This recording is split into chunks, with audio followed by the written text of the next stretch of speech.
रामबन में जो तबाही और बर्बादी का मंजर आप तमाम लोगों ने देखा, क्या उसके पीछे सिर्फ प्रकृति है? बादल फटा, बारिश ज्यादा हुई, उसके कारण यह हुआ? जो लोग जम्मू श्रीनगर नेशनल हाईवे से वाकिफ हैं, वो उनके लिए ये कहानी कोई नई नहीं। ये तबाही, ये बर्बादी पिछले लगभग 40 साल से लगातार हम लोग अपनी आंखों से देखते आ रहे हैं। कितने एक्सीडेंट इस रोड पर हुए, कितने हादसे इस रोड पर हुए। और चूंकि ये इलाका बड़ा गरीब इलाका है, पिछले दिनों जब इसी इलाके में भूस्खलन का मामला सामने आया कि जमीन नीचे आ गई, फॉरेन एडमिनिस्ट्रेशन हरकत में आई, खामोशी चारों तरफ, और यूं लगा कि बस वो मामला जो है खत्म हो गया। ट्रेन इसी इलाके से गुजरनी थी, इनॉग्रेशन की डेट आगे बढ़ती जा रही है। सवाल लोगों ने पूछने शुरू कर दिए कि जो जमीन नीचे से खिसक रही है, क्या ट्रेन के ट्रैक पर वो असरअंदाज होगी या नहीं? मेरे साथ जम्मू विश्वविद्यालय के जियोलॉजी डिपार्टमेंट में ईस्ट जियोलॉजिस्ट युद्धवीर सिंह। बहुत बहुत शुक्रिया वक्त देने के लिए। मुझे ये बताइएगा कि आप खुद उस इलाके से आते हैं, ये तबाही आपने पहली बार देखी है, या आप कितनी बार आप इस तबाही को देखते हैं? भाई साहब, अगर मैं अपनी बात करूं, मैं उसी इलाके का रहने वाला हूं, रामबन का रहने वाला हूं। हम्म, और जहां पे ये तबाही हुई है, अगर मैं पहला स्पॉट गिनूं हम्म, तो वो कैला मोड़ आता है। हम्म, जहां पे आपने भी देखा होगा, बहुत से ट्रक फंसे हुए हैं। हम्म, एक और शेड बना हुआ है, पक्का कंक्रीट शेड बना हुआ है टनल के बिल्कुल साथ में, उसके नीचे बसेस भी हैं। हम्म। ऐसी गाड़ियां ये मेरे घर से चंद कदम पे है। अच्छा, आपको नुकसान तो नहीं, आपके घर को नहीं, कुछ पहुंचा? अब मेरे घर से ये थोड़े से चंद कदम पे है। अब मैं उसी रास्ते से अपने 12 साल की जो पढ़ाई है, बेसिक पढ़ाई, मैंने इसी रास्ते से की है। इस रास्ते पे मेरे से ज़्यादा और कोई नहीं जानता। हम्म, मैं आपके माध्यम से लोगों को ये बताना चाहता हूँ कि इनमें से कुछ ऐसे स्पॉट हैं हम्म, जो बहुत अच्छी तरह से जाने माने हैं इस किस्म के भूस्खलन के लिए। उनमें से पहला स्पॉट कैला मोड़ है, मैं हम्म। आपके साथ बता रहा हूँ। और लोगों को जो मेरी और आप एज ए जियोलॉजिस्ट बता रहे हैं, एक एज ए ऑर्डिनरी आदमी। ऑर्डिनरी आदमी नहीं, एज ए जियोलॉजिस्ट बता रहा हूँ, इसकी हिस्ट्री है। हम्म, और ये आज की हिस्ट्री नहीं है। मैं अपनी हिस्ट्री 40 साल पीछे लेके आपको बता रहा हूँ कि ये उस वक्त के बहुत जानी मानी स्लाइड पॉइंट हैं। कैला मोड़, हम्म, सेरी, हम्म, शान पैलेस का नाम ही, इस स्लाइड का नाम शान पैलेस होटल के नाम से बना था उस वक्त। हम्म। रामबन का सबसे बढ़िया होटल जो बना था वो शान पैलेस बना था। ठीक। और बदकिस्मती ये थी कि जब वो शान पैलेस होटल बना, और बनने के कुछ टाइम के बाद ही वो फ्लडेड हो गया। एक नहीं, दो नहीं, कम से कम 3 बार हुआ।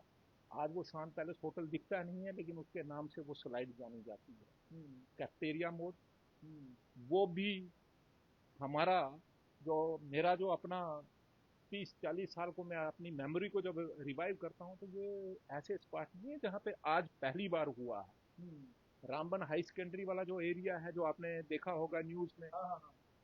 मैं मैंने वहां से वैसे पढ़ा भी हूँ। देखा है। मैं उसमें पढ़ा हूँ भाई साहब। हम्म, वो उसको हम नाग वाली नाली कहते थे। वो आती है और 90 डिग्री डिग्री टर्न लेती है कुछ टाइम के बाद, जहाँ मिडिल स्कूल और हाई सेकेंडरी की दीवारें मिलती हैं।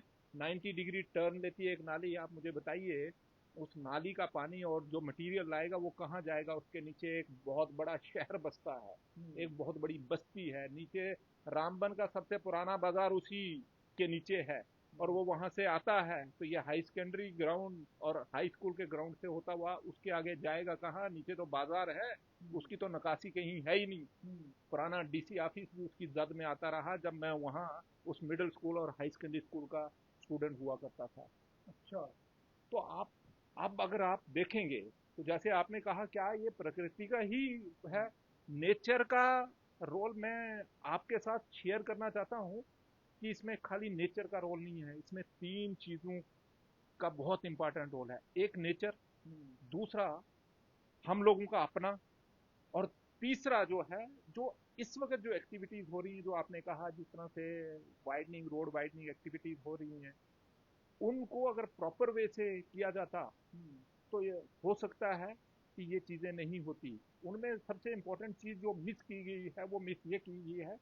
कैला मोड़ जहाँ पे मैंने पहला स्पॉट जो आपने भी मेंशन किया, उस कैला मोड़ अगर उस स्पॉट की मैं बात करूं, तो वहाँ टनल ओपनिंग जो है, वो सीधी उस स्लाइड में होती है।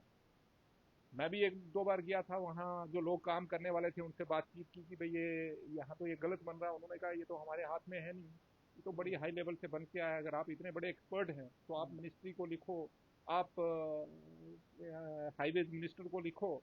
उसके बाद कुछ टाइम के बाद उन्होंने उस पे सोचा।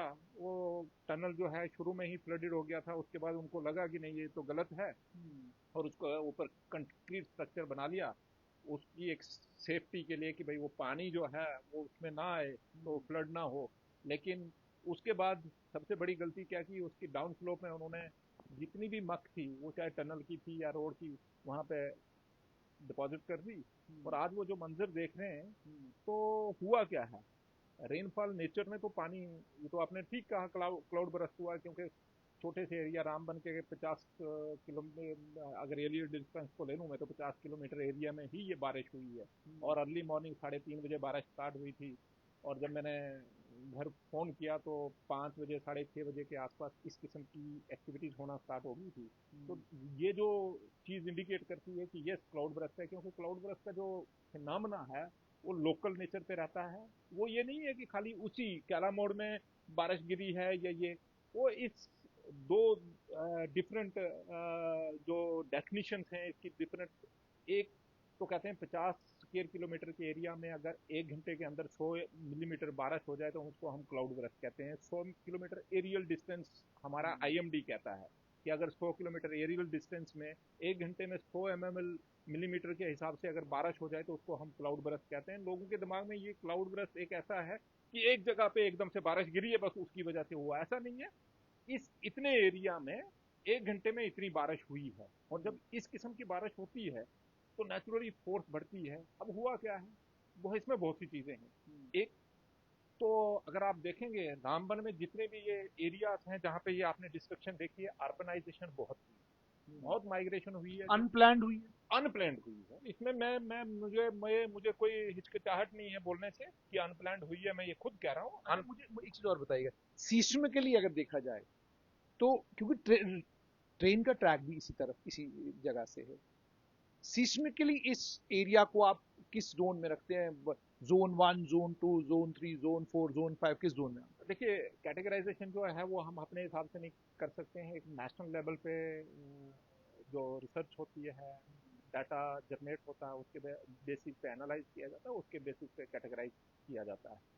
तो ये एरिया जो है जोन 4 में आता है, कुछ एरिया हमारा जोन 5 में, लेकिन ये मेजोरिटी एरिया जिसकी हम जोन बात, 4 में है ये। जोन 4 में जम्मू कश्मीर का तो ये मुझे ये एरिया। बताइए कि फिर जब आप रोड कंस्ट्रक्शन करें या आप रेलवे का नेटवर्क डालें, तो क्या आपको नहीं लगता कि जियोलॉजिस्टों की राय लिए बगैर, उनसे उनकी एक्सपर्ट एडवाइस लिए बगैर आप रास्ता कैसे काट सकते हैं? आपको एक जगह वो भी पता होगी कि आप जब पहुंचते हैं, रामबन से आप आगे की तरफ बढ़ते हैं, तो एक टनल से आप बाहर निकलते हैं, तो दूसरे टनल में चढ़ने के लिए आपको बिल्कुल सांप सीढ़ी की तरह ऊपर चढ़ना पड़ता है। और वो जब सांप सीढ़ी की तरफ ऊपर चढ़ते हैं, कई गाड़ियां वहां पर रुक जाती हैं, नहीं चढ़ पाती, वो बिल्कुल टेढ़ा है वो रास्ता वहां पर। जो अच्छी चीज जो मैं पहले भी कहना चाहता था आपको, कि देखिए आज की टेक्नोलॉजी जो है, उस टेक्नोलॉजी को अगर हम देखें तो 4 मैग्नीट्यूड या 5 मैग्नीट्यूड का एरिया जो है वहाँ भी हम safe sound resilient infrastructure create कर सकते हैं। इसमें मुझे भी कोई डाउट नहीं है जिस किस्म की टेक्नोलॉजी है। लेकिन जब मैं ये एपिसोड इवेंट देखता हूँ तो उसमें मुझे एक चीज़ आती है कि देखिए, हमें सबसे इम्पोर्टेंट चीज़ इस पूरे इसमें मिसिंग क्या है। वो मिसिंग है भाई साहब, जो मैं आपको बताना चाहता था और आम पब्लिक को भी बताना चाहता था, वो मिसिंग जो है, हमने हिस्टोरिकल डाटा जो है जिसके बेसिस पे, जो आप क्वेश्चन मुझे पूछ रहे थे कि भाई आप इसको कैसे कैटेगराइज करते हैं, जोन 1 जोन 2, मैं नहीं करता, लेकिन हम जैसे लोग जो रिसर्च करते हैं, और government of India ministry of earth sciences का टेक्नोलॉजी डिवीजन है वो इसको कैटेगराइज करता है कि भाई इसी तरह से लैंडस्लाइड्स का डाटा जो है, अगर उस डाटा रिकॉर्ड को, पास्ट हिस्ट्रीज को अगर ये कंसीडर करते, तो ये 3-4 ऐसे लोकेशन हैं वहां पे इस किस्म का ये इवेंट नहीं हो सकता। फॉर्चुनेट पार्ट इसमें ये है, जो मुझे खुशी है, कि इसमें कैजुअलिटीज कुछ भी नहीं हुई है जिस किस्म की डिस्ट्रक्शन हुई है। और मैं इसको कहता हूँ ये वेकअप कॉल है, हम लोगों को अभी सुधरने का मौका दिया गया है। वेकअप कॉल किनको है? हम सब लोगों को है, हम सब लोगों को, उसमें गवर्नमेंट, मैं खुद, और जो लोग हैं उन सब के लिए। नहीं वेकअप कॉल, लेकिन what kind of wake up call is it? कि हम अर्बनाइजेशन बंद करें, रोड कंस्ट्रक्शन जो हम कर रहे हैं उसको हम ठीक करें, या जो ऑलरेडी रेल की पटरी हम डल चुकी है उसमें कोई तब्दीलियां करें? Because what do you foresee as a geologist, as someone who has this understanding of seismic event? देखिए जो टनल वाला जो पोर्शन है, अगर उसको मैं अब देखूं तो मुझे लगता है कि कंस्ट्रक्शन इस हिसाब की है कि साउंड एंड सेफ कंस्ट्रक्शन है उसमें, क्योंकि मेरे बहुत से फ्रेंड्स उसमें काम करते हैं, मेरे स्टूडेंट काम करते हैं, सेफ एंड साउंड मान के उसको चलना चाहिए।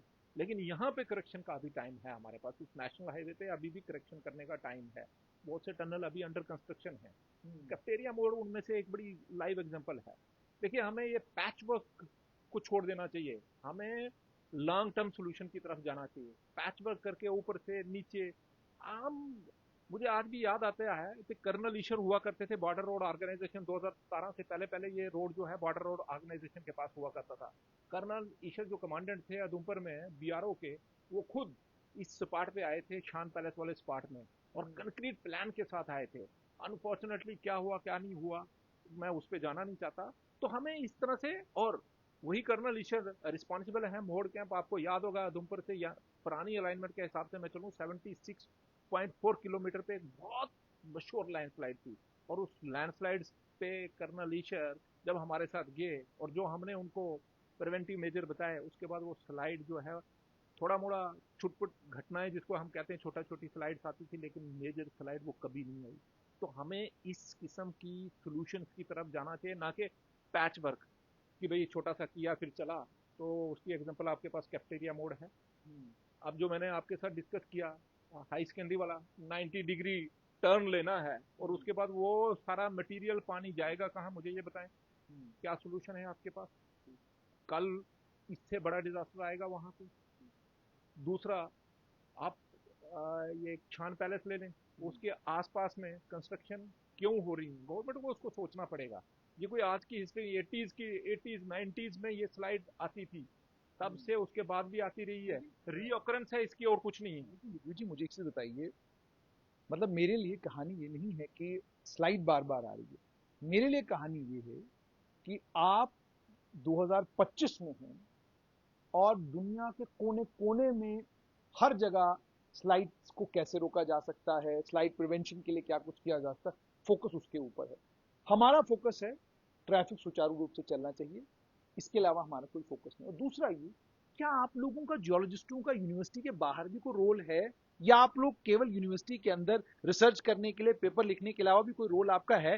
पूछता है आपसे रेलवे विभाग, पूछता है आपसे सड़क विभाग कि जनाब आप हमको बताइए, हम ये टनल खोद रहे हैं, ये is this tunnel going to be there for long time और नॉट? आपको मैं एक टनल की एग्जांपल देता हूं, नवयुग टनल के अंदर से चले, आपको टनल के अंदर घुसते ही पता चलता है कि इस टनल के अंदर जो इन्होंने पेवमेंट, ये जो इन्होंने नीचे क्या कहते हैं, ये जो रोड टनल के अंदर बनाया हुआ है, उस रोड के ऊपर जब आपकी गाड़ी की रफ्तार थोड़ी तेज आप करते हैं, आपको समझ में आता है कि बनाने वाला नालायक रहा है।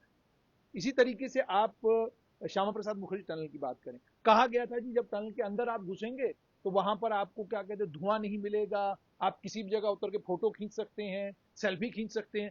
सेल्फी, आज अब उस टनल के अंदर 2 मिनट के लिए खड़े नहीं रह सकते, और वो इतना खतरनाक टनल बन चुका है कि कोई पता नहीं चलता, अगर उस साइड से थोड़ा गाड़ी तेज आए, थोड़ा सा टर्न हुई तो गई। तो I need to understand from you, आप लोगों से राय ली भी जाती है या नहीं ली जाती है? और अगर टनल में हम लोग कमाल कर रहे हैं, फिर इन टनलों में आप चौक क्यों होते हैं, इनमें इतना धुआं, इतनी गंदगी?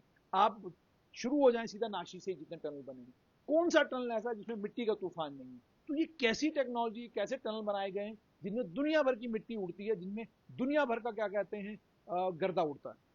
देखिए लैक्यूना पार्ट जो है वो, अभी टनल्स की अगर मैं देखूं तो अभी बट ये, how can it be called लेक्यूना?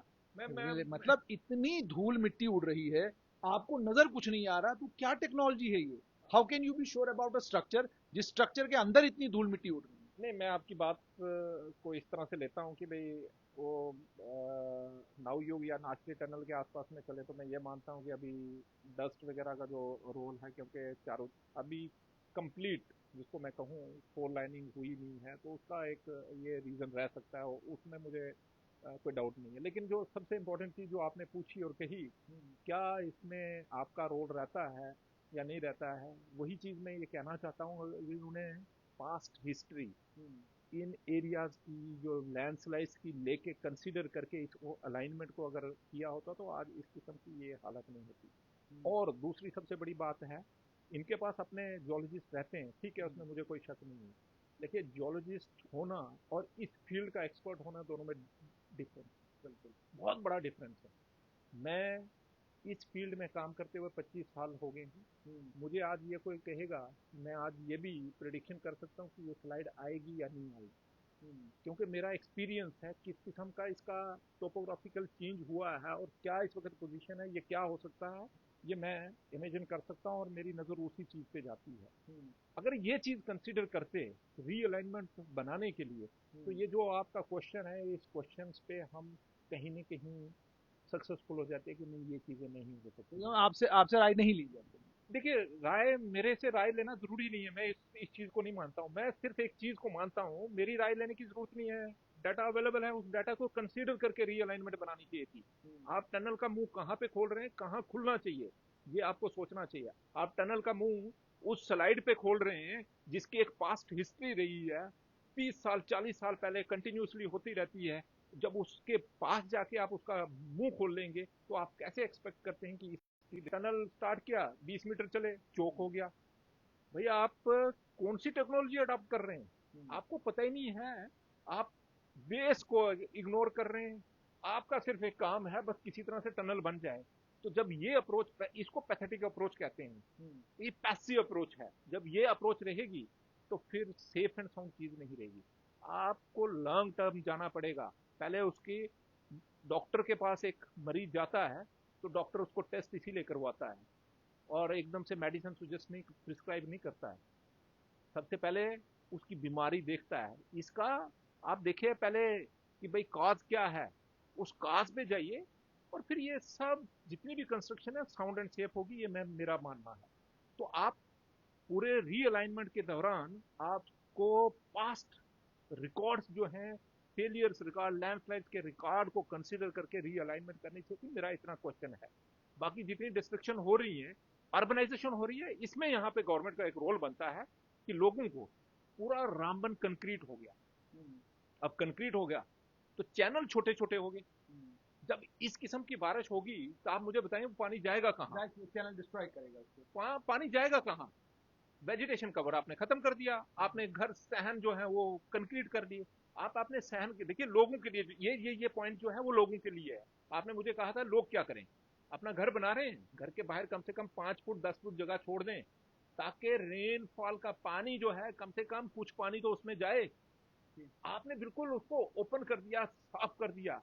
और जब साफ कर दिया, इस किस्म की बारिश आती है तो वो फाइनल मटेरियल जब लेके चलती है तो उसकी फोर्स बढ़ती है, और फोर्स बढ़ती है तो वो और ज्यादा इरोजन करती है और फिर बड़े से बड़ा जितना भी स्ट्रक्चर होगा उसको साथ लेके चलती है और इस किस्म की डिस्ट्रक्शन होती है।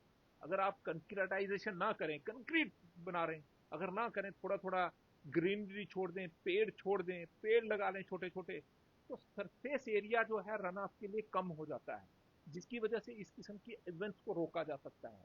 तो ये लोगों के लिए है। गवर्नमेंट का काम, जो आपने मेरे से क्वेश्चन पूछा था, मैंने आपको बताया कि गवर्नमेंट को इस पॉलिसीज पे सोचना चाहिए।